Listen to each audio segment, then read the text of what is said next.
नमस्कार साथियों, आप सुन रहे हैं पहाड़ी माइक पॉडकास्ट। आज आपको लेकर चलूँगा हिमाचल मंडी जिले के एक रहस्यमयी और प्राचीन स्थल घोगरधार। एक ऐसी जगह जहाँ देवताओं और डायनों के बीच हर साल युद्ध होता है। तो आप अपने कान खोलिए और कल्पना कीजिए, पहाड़ों के बीच रात के अंधेरे में जब हवाएं कुछ गूंजती है, तभी शुरू होता है घोगरधार का युद्ध।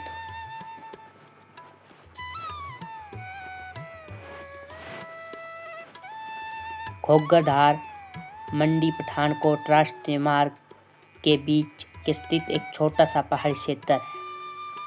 स्थानीय लोग मानते हैं कि भाद्रपद माह की अमावस्या को यहाँ देवता और डायनों का एक दूसरे से टकराते हैं।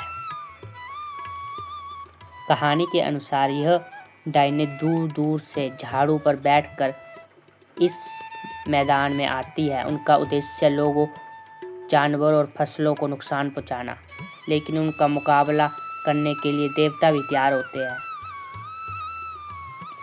युद्ध के दिन पूरे क्षेत्र में सन्नाटा छा जाता है। कोई भी मनुष्य यहाँ जाने की हिम्मत नहीं करता। लोग मान्यता के अनुसार यहाँ युद्ध केवल प्रतीकात्मक नहीं माना जाता कि युद्ध के परिणाम से साल भर की किस्मत तय होती है।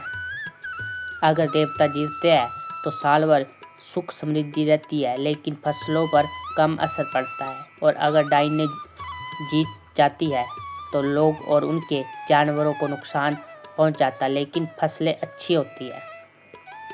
स्थानीय लोग इस दिन अपनी रक्षा के लिए अभिमंत्रित सरसों के दाने अपनी जेब में रखते हैं।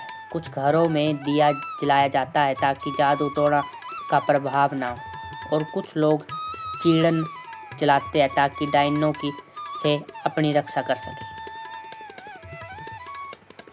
कल्पना कीजिए कि घोगरधार का मैदान अंधेरा, घना आसमान और चांदनी सी हल्की चमक।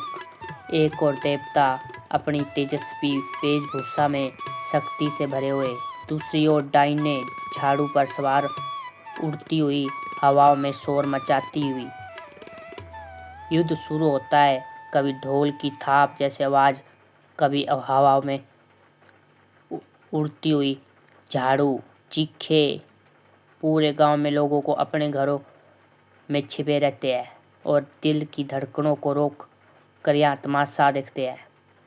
और फिर जैसे ही सुबह होती है, युद्ध का परिणाम घोषित किया जाता है बसाई धार के माँ चतुर्भुजा मंदिर में।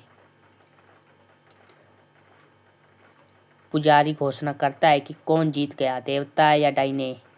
यहाँ परिणाम न केवल इस साल की किस्मत तय करता है, बल्कि गांव के लोगों को यहाँ याद दिलाता है कि प्राकृतिक और अंधविश्वास की शक्तियों का सम्मान करना चाहिए। घोगरधार युद्ध केवल डराने वाला नहीं, यह हमें भी सिखाता है कि हमारी परंपराएं और लोक कथाएं हमारे जीवन से जुड़ी